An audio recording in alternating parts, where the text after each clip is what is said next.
Apakah benar ada kudeta di Tiongkok terhadap pemimpin tertinggi di 3 jabatan penting di negara Tiongkok yang dipegang oleh Xi Jinping? Berita ini berasal dari India namun dengan cepat menyebar ke seluruh dunia melalui sosial media. Kata kunci China coup menjadi trending topik di sosial media.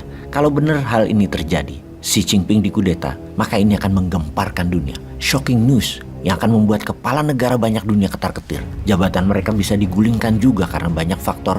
Salah satunya faktor ekonomi yang dimanapun saat ini rakyat lagi susah dan mahal barang-barang di pasar.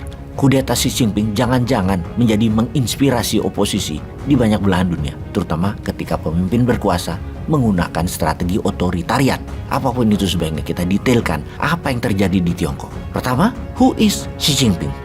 Xi menjadi pemimpin tertinggi Partai Komunis Tiongkok pada tahun 2012 atau jabatan tersebut dikenal dengan jabatan Sekretaris Jenderal PKT Partai Komunis Tiongkok. Juga di tahun 2012, Xi Jinping menjadi Ketua Central Military Commission yang membawahi tentara Tiongkok, PLA, People Liberation Army. Kemudian dirinya menjadi Presiden Tiongkok di tahun 2013. Xi Jinping memegang 3 kekuatan kunci Tiongkok: Partai Komunis, Tentara, PLA, dan Presiden Tiongkok. Di tahun 2013, Xi Jinping punya kebijakan memberantas korupsi, memberantas para koruptor. Banyak yang dihukum mati karenanya. Dan bersama dengan hal itu, dia membungkam lawan politiknya dengan tuduhan korupsi. Sebuah taktik pintar dari Xi Jinping. Di sini awal dari banyak yang tidak suka dengan Xi Jinping di kalangan elit Tiongkok. Siapa lawan politiknya?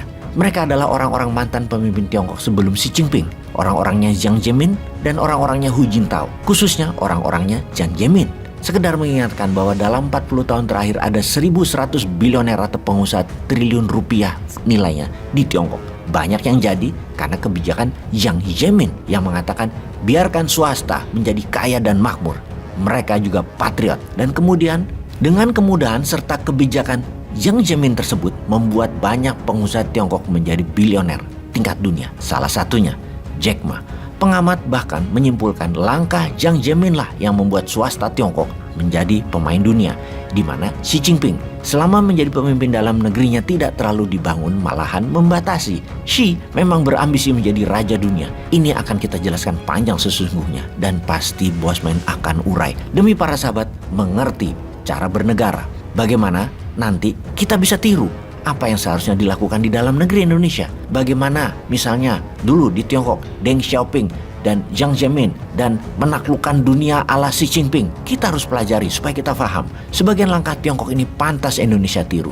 Juga di sisi Amerika untuk menjadikan Indonesia itu polisi dunia. Apa yang akan dimainkan strategi kelas dunianya. Ini akan new mind modifikasi untuk Indonesia Raya, Jaya, Ijo Royo Royo. Kita kembali ke apa yang terjadi di 22 September 2022 yang membuat rumor Xi Jinping dikudeta. Xi Jinping selama 1000 hari sejak sebelum Covid belum pernah keluar negeri, di mana yang terakhir adalah ke Italia dan ke Prancis Maret 2019, dan sejak saat itu belum pernah keluar negeri atau belum pernah keluar Tiongkok, di-seal di dalam negeri. Hebat ya, seakan-akan tahu virus Wuhan memang akan mendunia sesaat lagi. Lalu kemarin pada tanggal 14 hingga 16 September 2022, Xi Jinping melakukan perjalanan politik luar negerinya ke negara sentral Asia, Kazakhstan, untuk menghadiri SCO Summit. Kita jelaskan apa itu SCO Summit.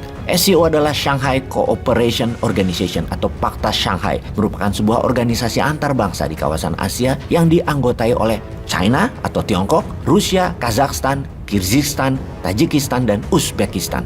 Kecuali Uzbekistan, semua negara sebelumnya adalah merupakan anggota Shanghai Five yang didirikan tahun 1996. SCO dideklarasi pada 15 Juni 2001 setelah Uzbekistan bergabung. Organisasi ini adalah kerjasama antar negara dalam bidang perbatasan perekonomian, energi, dan kebudayaan yang menjadi penyeimbang kekuatan dari organisasi NATO dan Amerika.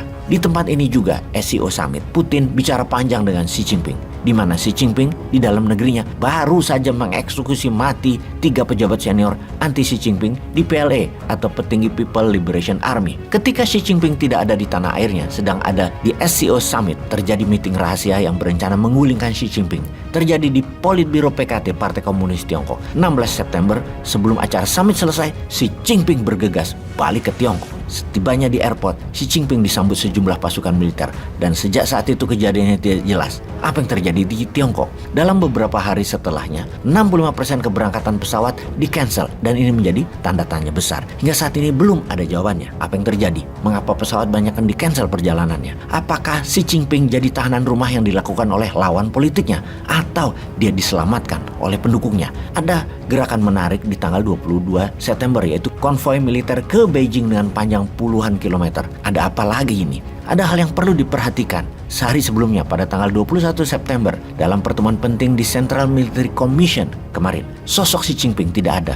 Hanya sosok Zhu Qiliang dan Zhang Youjia, petinggi Politbiro PKT dan Vice Chairman serta Military Commission saja yang muncul dan memberikan pidatonya. Ini menjadi banyak tanda tanya bagi pengamat. Mengapa Xi tidak ada? Di mana sejak pertama kali dirinya menjabat di tahun 2013 hingga saat ini, dirinya selalu ada dalam rapat tersebut yang merupakan bagian dari Kongres Partai Komunis Tiongkok sebentarnya.